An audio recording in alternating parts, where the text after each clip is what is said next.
Muito bem, nós conhecemos a vida do profeta Elias.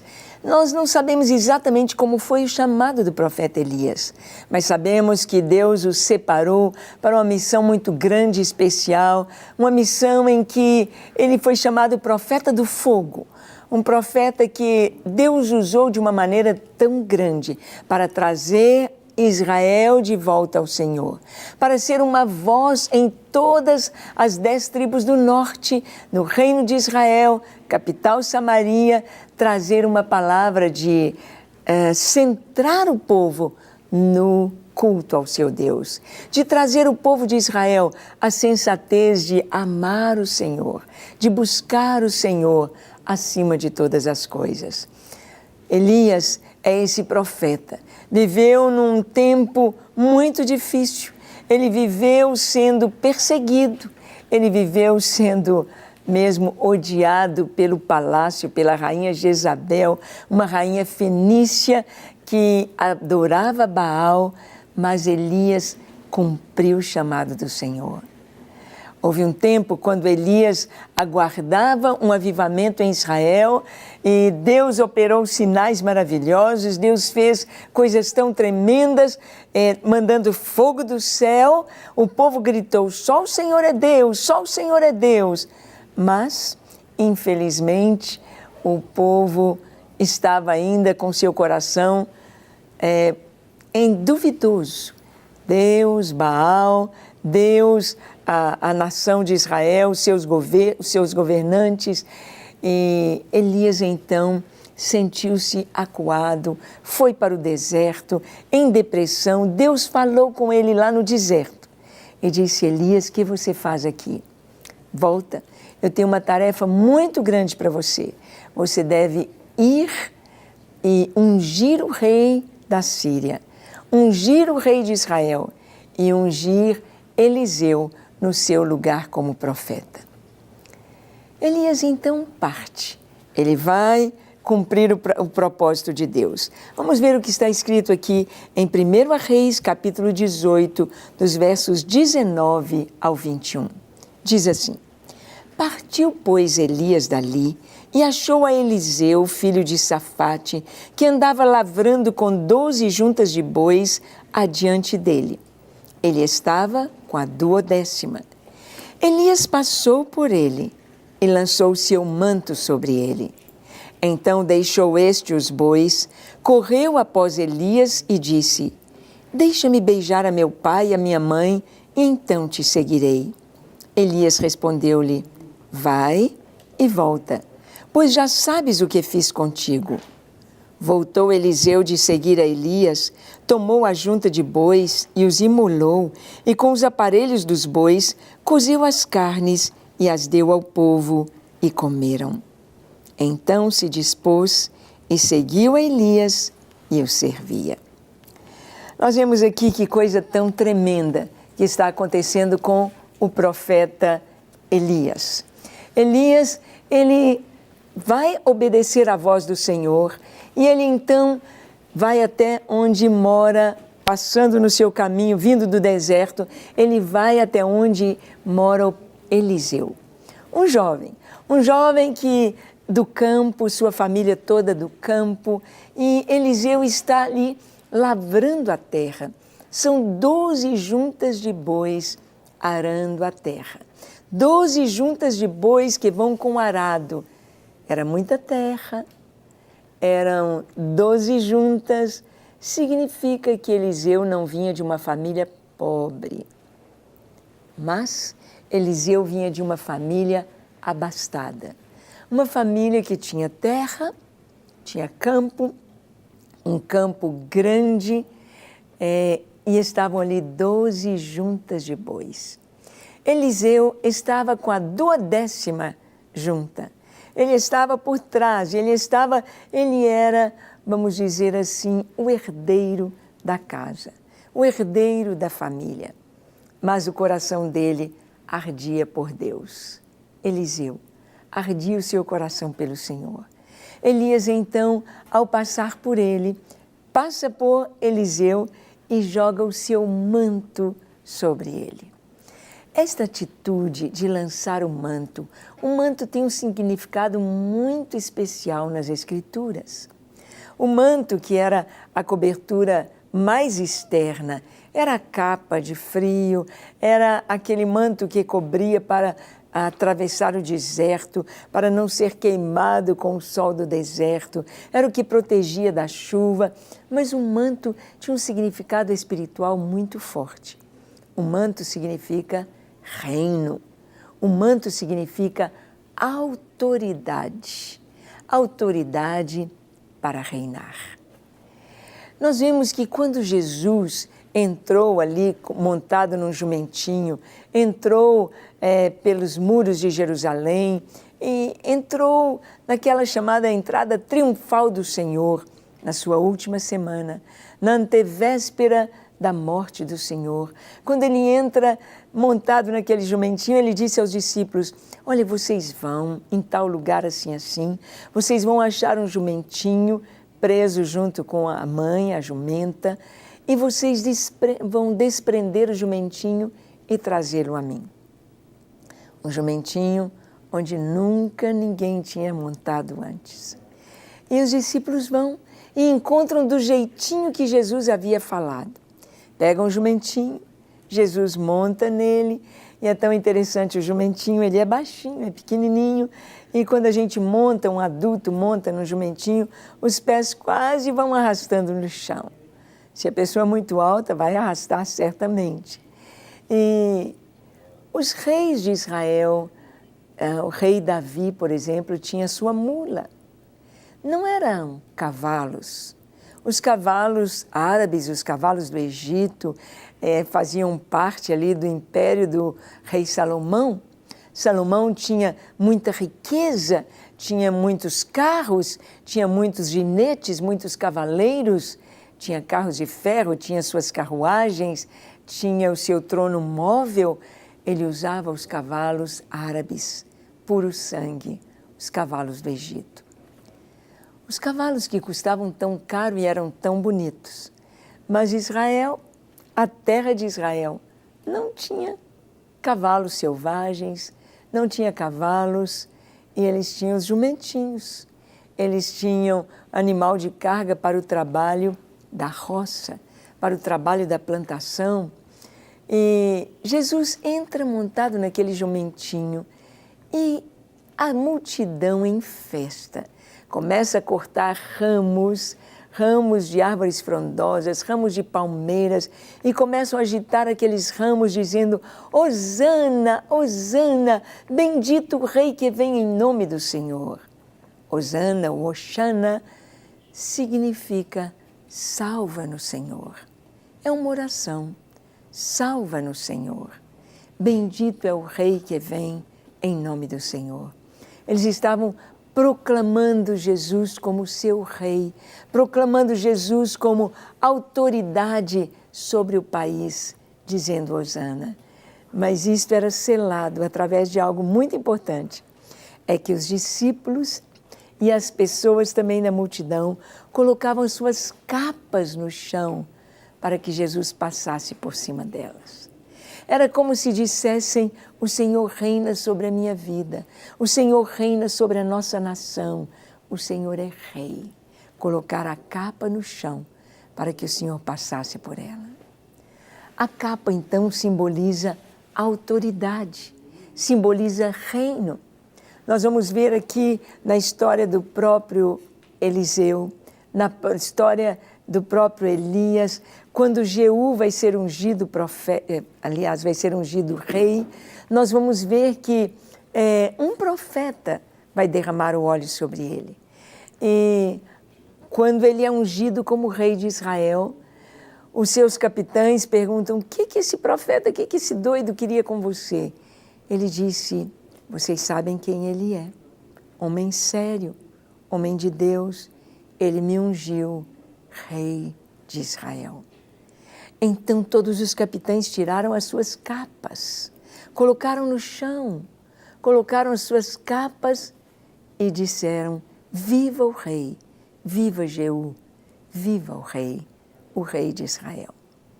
Capa significa, o manto significa autoridade. Autoridade dada por Deus. Autoridade significa um chamado especial. Elias lança sua capa, lança o seu manto sobre o profeta, sobre Eliseu.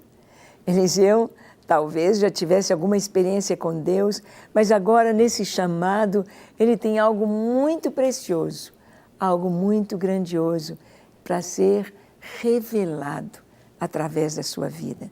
Ser um profeta no lugar de Elias. Continuar na mesma senda, continuar com o mesmo chamado do profeta Elias. Um chamado de milagre, um chamado de fogo. E Eliseu recebe então esse manto. Ele entendeu imediatamente o chamado de Deus. Então ele diz para Elias: olha, deixa-me beijar meus pais, deixa-me despedir de minha casa, da minha família, e eu te seguirei. Ninguém estava esperando isto. Talvez na família Eliseu seria o herdeiro, queria continuar gerenciando a fortuna da família. Talvez Eliseu seria aquele que continuaria com o nome dos seus pais no seu comércio, na venda dos produtos da agricultura ou da pecuária. Não sabemos exatamente como era a família dele, mas sabemos que Eliseu compreendeu o seu chamado.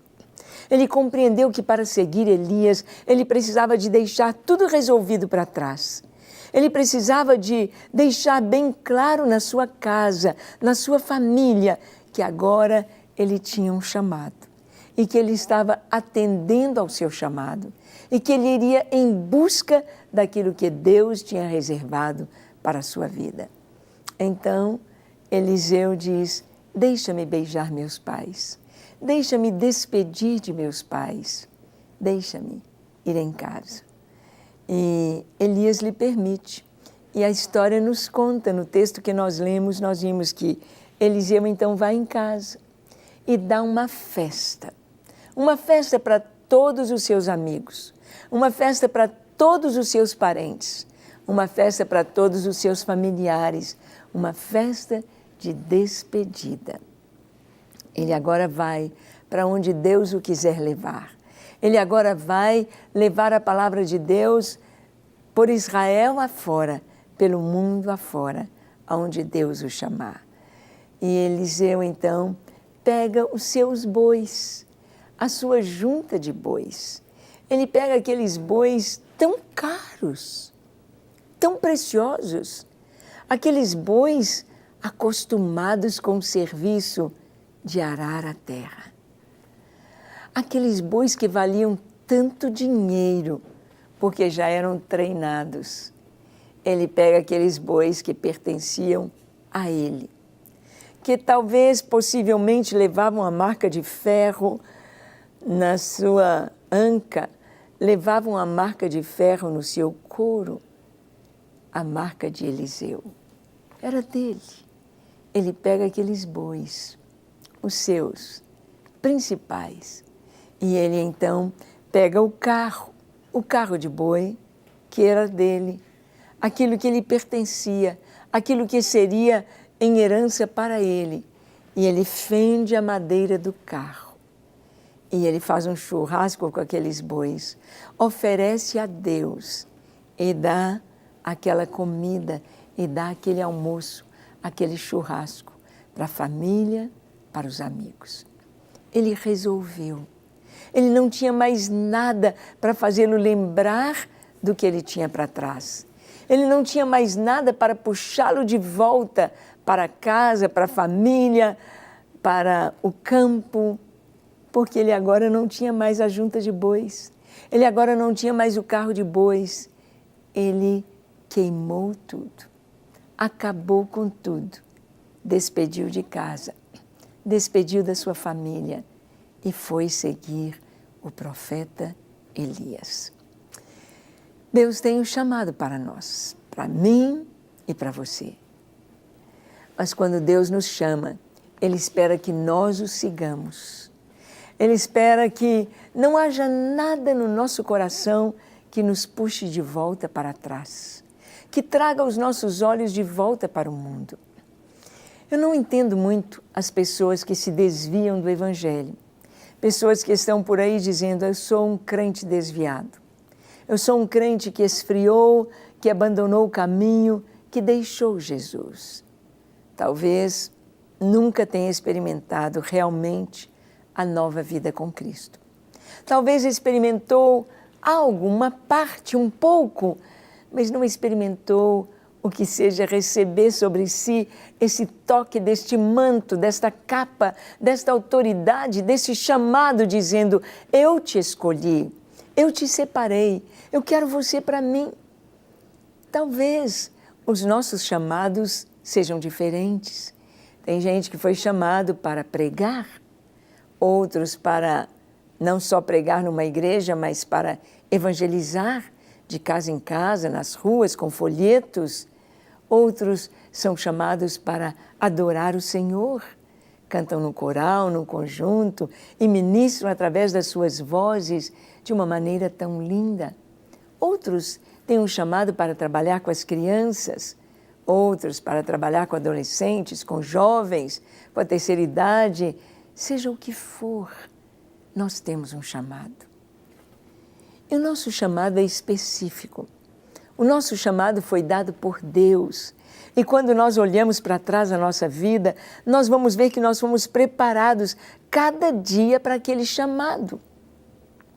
Eu, por exemplo, eu me lembro que aos 14 anos de idade, eu fui dar aula de português para missionários americanos. E para dar aula de português, a gente tinha de ter uma dicção bem clara, bem perfeita. A gente tinha de ter o português bem certinho, a gramática. E quando, no ano seguinte, enquanto eu dava aula de português, eu também estava corrigindo livros na editora Betânia. E para corrigir livros, os manuscritos dos livros, tinha de ter um bom português, tinha de saber bem a nossa língua. E isso foi dos 14 anos até os 18, quando eu me casei. Eu pensava o que Deus quer com isso. A dicção, a pronúncia, o português. Os anos passaram, eu me casei, vieram os nossos filhos e depois o pastor Márcio, depois de tanto tempo, nos chamou para estar ministrando na televisão, ministrando em programas. E muitas pessoas perguntavam: você precisa de talvez passar por um curso com fonoaudiólogo e se preparar? E eu me lembrava daquele tempo lá na infância, lá na adolescência, quando Deus nos preparou para isto, quando Deus nos preparou para este tempo. Deus nos prepara, Deus nos chama e Ele nos capacita. E é interessante que Deus nos capacita dentro do dom e dentro do chamado específico dEle. Às vezes o que fazemos é tão específico que é uma coisa só. É uma coisa só. Eu me lembro de um irmão na igreja da Lagoinha, muitos anos atrás, quando o nosso estacionamento era bem pequeno. Aquele irmão, ninguém pediu isso para ele, mas ele viu que para caberem os carros de uma maneira ordeira, porque o lote estava apenas terraplanado, ele se dispôs a orientar os irmãos a colocarem o carro na posição. E ele ficava ali domingo após domingo, orientando os irmãos. Ele não era um diácono, ele não tinha um chamado do pastor para aquilo, ele teve um chamado interior. O Espírito Santo lhe disse: faça isso, faça isso. E todos os domingos ele ali estava. Até que o ministério diaconal na igreja cresceu e eles se reuniram e dividiram tarefas. E alguém disse na reunião dos diáconos: precisamos de alguém para cuidar do estacionamento. Precisamos de um diácono que fique lá. E naquele domingo, então, o irmão estava lá no estacionamento e o diácono chegou e disse: olha, você não precisa ficar aqui. Agora os diáconos vão cuidar dessa parte.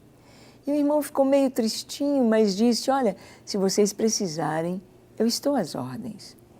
E ele me procurou, ele era da nossa classe na escola dominical, e disse, olha, irmã Ângela, eu estava fazendo esse trabalho como voluntário, tenho o prazer de fazer, mas agora são outros irmãos que vão fazer o trabalho.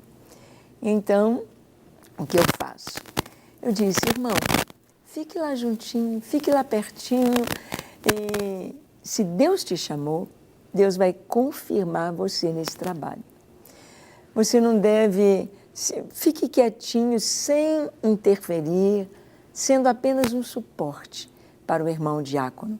Diga para ele que você é um voluntário e que você está ali como um suporte. O que ele precisar, você está pronto.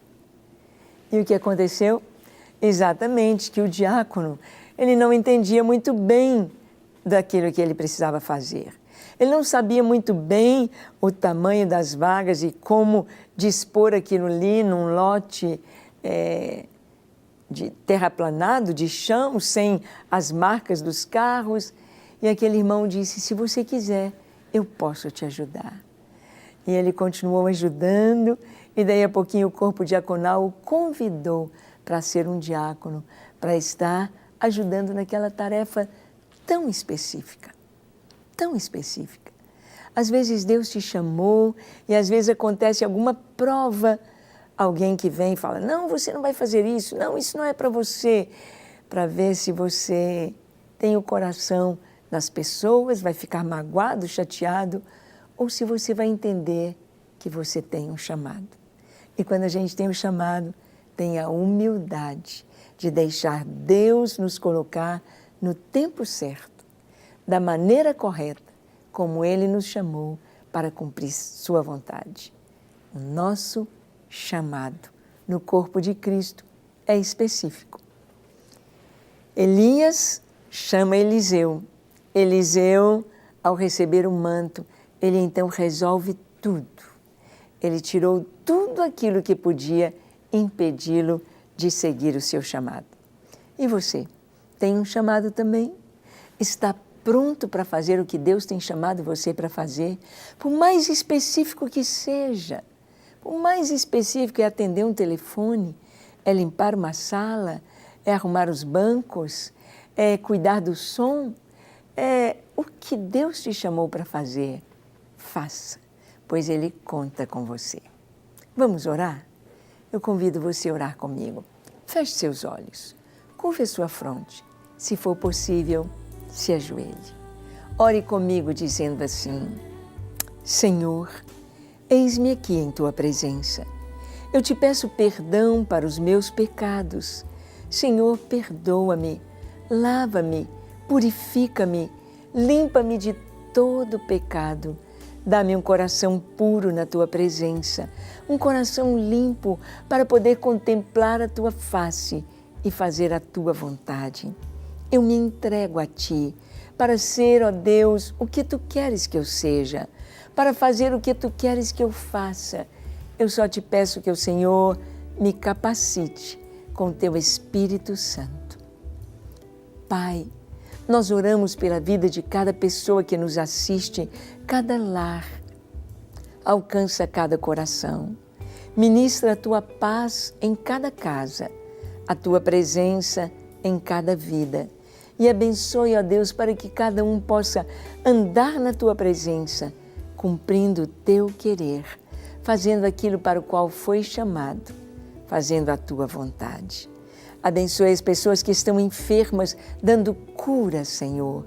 Cura nesta hora, com o Teu toque de poder, de fogo, cura. Liberta os que estão oprimidos, aqueles que estão, ó Deus, oprimidos pelo inimigo, sejam libertos agora, no nome de Jesus. E a Tua bênção venha sobre cada lar, cada pessoa que nos assiste, trazendo paz e alegria. No nome precioso de Jesus é que oramos. Amém, amém e amém. Para receber todas as novidades do canal, inscreva-se e se curtir o vídeo, clique em gostei. Aproveite para acompanhar a Rede Super nas redes sociais.